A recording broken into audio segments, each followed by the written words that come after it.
Alright, Capstoners, I'm back and all for part 2 of our AP Capstone Sources piece.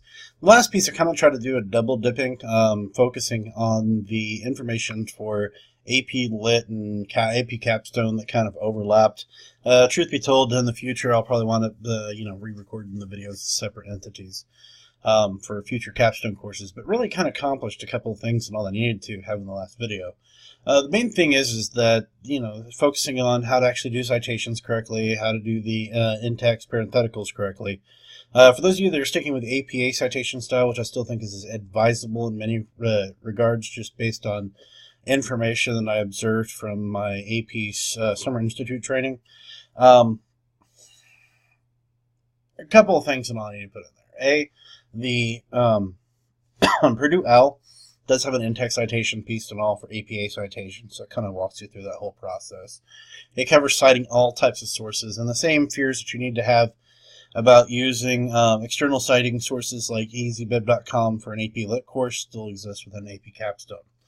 Now, truth be told, you're not going to be using a bunch of stuff randomly from the web. In fact, Capstone pretty much insists on all that you need to stick to using information that is very scholarly in nature, that has things like academic journals and publications. So I need to lay out some clear guidelines for your future research and also kind of clarify a couple of points about doing APA styles. Number one, we are doing APA citation styles for our works cited page, so our bibliography page, and for the in-text citations, except in rare instances where really the person feels like they really would prefer to use MLA, in which case I can support that. We're just going to be cautious as we go through it. While we're using APA style for the works cited page and we're using for the in-text citations, we're not mimicking the entire APA formatting structure, because Capstone is very specific on how many words you're allowed to use and how many pages you're allowed to submit for your assignments. And I want to make certain that we don't overload anything or we don't go beyond what we should be going. So you don't need the cover pages, you don't need the abstracts or anything else like that.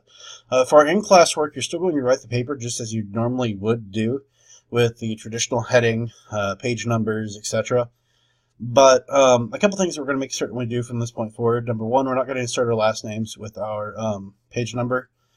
The reason is simply, you're not going to be allowed to have your name on the entries that you submit for the Capstone seminar assignments for the two different P-tasks. That would be compromising it because, like, for instance, I'm signed up to be one of the evaluators, and if I'm evaluating it, and I see your last name, well, then I could go, oh, well, that's one of my students. Let me go ahead and put a high score in it and rock on. So obviously they're going to have methods of keeping that concealed, and that's, of course, going to be executed largely by your digital portfolio. It'll have the method for submitting it that allows it to be anonymous. You'll be coded with your student ID, I'm certain. Well, not student ID, your College Board ID, and that's how it'll function. So we're going to start leaving the last names off with page numbers. We are going to make certain the page numbers exist. We're still going to have double-spaced typed work. We are going to make certain for each of the pages and all comes within the range of word counts that are specified for them. I'll be being even more specific with our upcoming papers that we write, starting with this next one that we're going to begin first thing in a few hours. Additionally, you'll also find that we're going to keep the bibliography page still. We're going to function with having everything completely listed, but unlike APA, where if you come across a source, you don't require to directly cite it, I'm still going to prefer it that if you're actually putting a source on that page, I'd like to see it actually identified within the text itself as a cited source, but if it's just because you've come across it and it actually become a situation where it's kind of gray as to whether or not you actually include it or not, let's have a little conversation. It won't be a situation where I'm going to ask a bunch of questions. I just want to hear you kind of discuss how you see the source fitting into your research. Because with this type of research, you may look at a source and go, well, this doesn't really fit that much, and later on down the road, some idea eats into you think from that source, and so you want to give it credit just in case that's what happened. And I'm fine with that. We can work around it. 2, types of sources that are allowed. We've got a serious problem when it comes to using the research resources, because I've been specific about using Google Scholar and using the databases that are available both through Chisholm Trail High School and now the database version of EBSCOhost that we have available to us through the digital portfolio. Yet I still have plenty of papers that come in using extraneous sources and all that don't have any clear identifying bits of information for them to make them trustworthy or even remotely scholarly. I mean, I've used articles from sources like Entertainment Weekly or things like that in the past and all to write papers about video games or movies. But number one, the sources have actually been embedded within EBSCO itself, so that gives it a little extra credibility. And number two, that's always come with, the author's information. I've got a journal or a group that's responsible for it, major publication. I know when it was published. I've got pertinent information that allows the source to actually be something reputable, even though it may take a little bit of defending to argue that it's scholarly because it's not a regular journal that's peer-reviewed by a bunch of scholars. It's something that's a little bit more mainstream. We can't risk you using information or sources that aren't going to work for the evaluators on Capstone. And we can't have you using and thinking that research constitutes just basically going out there, plucking a source and slapping onto paper, hoping that it fits. So from this point forward, all research has to come from an existing database. If it's from something akin to, say, Google Scholar, you find it on the regular web.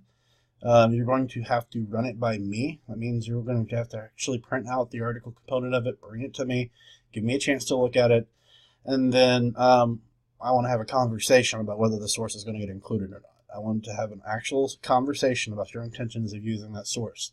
You are not to use it freely without my authorization, at least when the next practice is happening, and then hopefully it'll be a case of at least you won't use it unless we've talked about it and we feel that we've got a good conversation. We're both on the same page.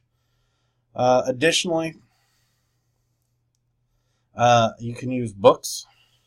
Encyclopedias are okay if they're in print or if they're electronic versions that actually have, some of their pertinent information. And I'm even fine with going with regular news sources for current events that are taking place. But we're still going to sit down and have a conversation with those sources just like we would any source that isn't coming from an embedded database. Because even the frequently put out media sources that we come in contact with, our CNNs, our MSNs, everything else like that, they're completely biased these days. There's no neutral zone and all for media that's getting reported by anybody. Every news site has some sort of leaning to what it is it's saying. And then on top of that, there's the fact that people are so...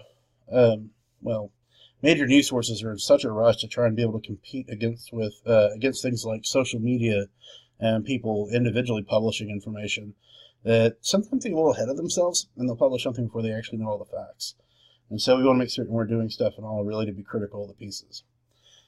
Finally, and this ties into where the last video kind of left off. The last video, as it was leaving off, was coming back and having that conversation about structuring the body paragraphs within the research papers for AP Lit, where it really functions a lot like the OER's paragraphs from English 1 and English 2 STAR test. Kind of has the exact same feel to it. And in fact, that's a good structure for it. But in that particular case, it really is kind of an examination of literature. The points are being made because one piece of literature ties and discusses this historical event, and then it's, again, literary analysis by tying that historical event from this piece of literature to this particular text by this author.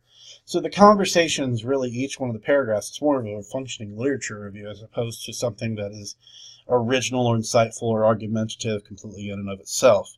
There's no time, really, for the author of the paper in my AP Lit course to step to the side and actually have a conversation about how the information is bolstering their unique opinions, their unique observations and insights. Not completely.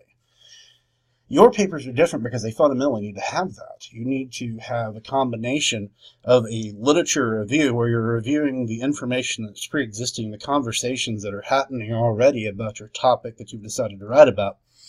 But then after you do that, you need to take time to come back on your own and have a couple of paragraphs in each one of the main sections you're doing where you're highlighting how your unique argument fits into that conversation. So you'll have some paragraphs that possibly won't even have any secondary source research information because it's all about you making your point.